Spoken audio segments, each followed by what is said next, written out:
Good morning, friends, and welcome to the Avenue Uniting Church in Blackburn, Victoria on Wurundjeri lands. My name's Rod Peppiatt. A little bit later on today, we will be celebrating in the sacrament of baptism.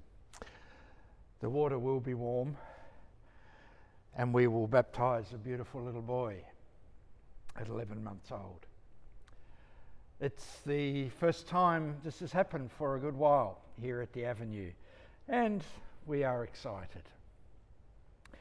And our stories and my reflection today are attending to that excitement, I hope.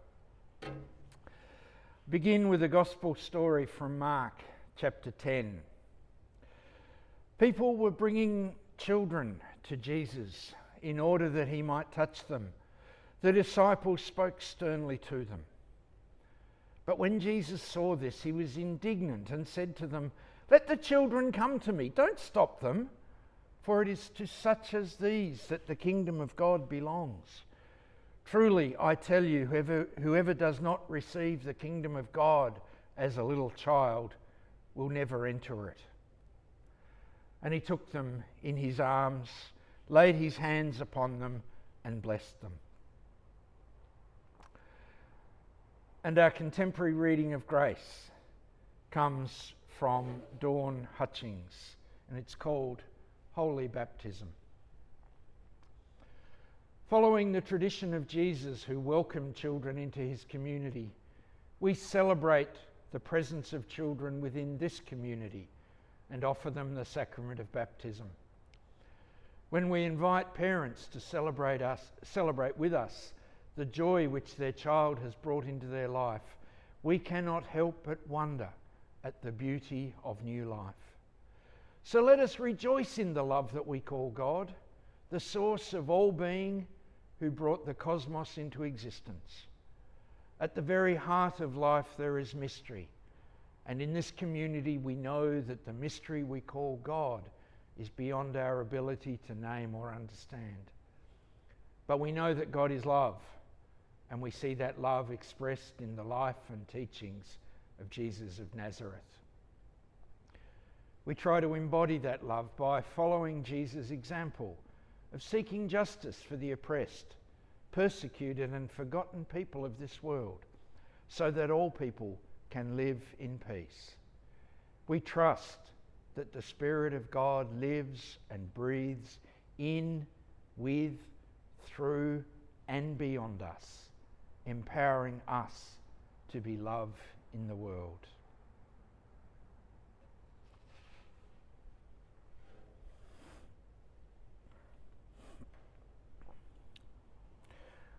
What do you suppose Jesus was thinking as he tore into the disciples for sending away the children and their mothers? "Let the little children come to me. Do not stop them. For it is to such as these that the kingdom of God belongs. Truly I tell you, whoever does not receive the kingdom of God as a child will never enter into it." Clearly he wasn't happy that they were being sent away. He wasn't happy that his disciples were dismissing them as less worthy of his attention than the adults who gathered around them. That's not a surprise to us. Almost without exception, we know how inclusive Jesus was of anyone who came to him. But was that all? Was it simply that he thought the disciples should have been nicer and welcoming to the children and to their mothers? Truth be told, the mothers were possibly being dismissed as much as the children.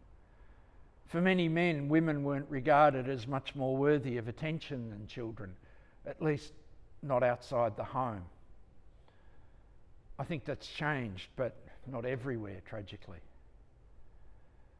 Jesus' comment about needing to receive the kingdom as a child makes it clear that there's more going on here. And it's a radical more too. He holds the children up as models which the children need to follow. And shock horror, not only does he notice the children, he says the adults should be like them. So what do you suppose he was thinking? What would it look like to receive the kingdom of God as a child? I've heard a few sermons on this over the years, and some of you have too, and there have been a couple of common threads that run through them. First, that we're all children of God. I'm okay with that one. It's the second thread that always makes me sit up and pay attention. The one that says to be like a child means that we should ask no questions and trust without hesitation. Now, I find that a challenge, to be honest, because, well, whoever saw a child that doesn't ask questions? We know that's not how children operate, and nor is it what is asked of us. So what does it mean then? Is Jesus suggesting we need to be childish in order to grasp the way of God? I don't think so. But there's no reason we can't be a bit childlike. And I think there's a difference. I think childlike can be about following the lead of small children in their honesty, their questioning, and their openness to grace and hope.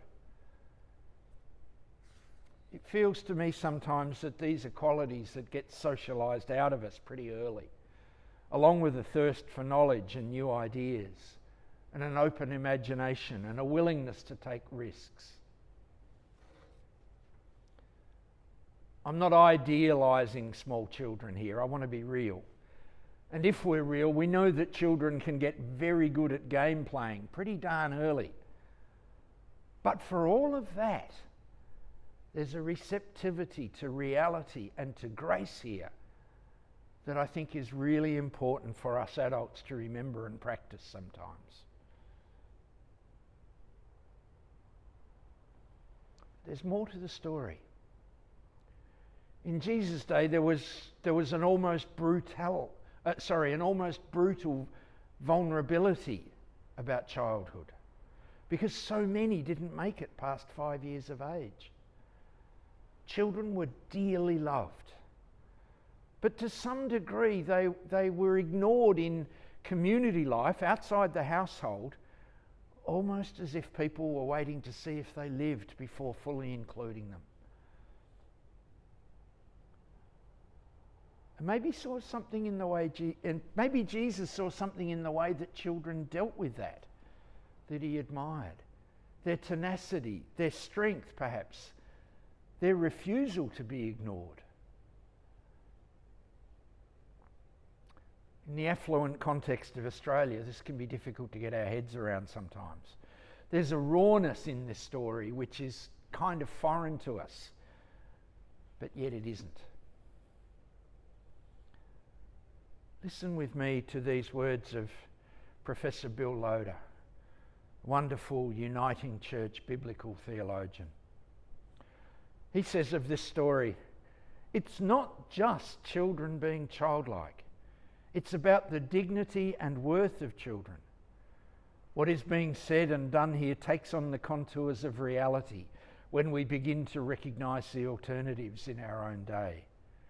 Exclusion, demeaning behaviour, abuse, violation, enslavement, killing. Listen to the cries in the slums, in the sweatshops, in the brothels, and behind the bedroom door of respectability. This is more than being just nice to kids. I find those words hard to read because they ring true. In our time, no less than in Jesus' time, the story of Jesus and the children can be easily trivialised that. And maybe we do that. In one sense, I'm okay with that. If all that our children hear today is that they are included in God's way and that Jesus was passionately interested in children, I'm okay with that. That's a good result. But we who are adults need to hear more than that, particularly in church.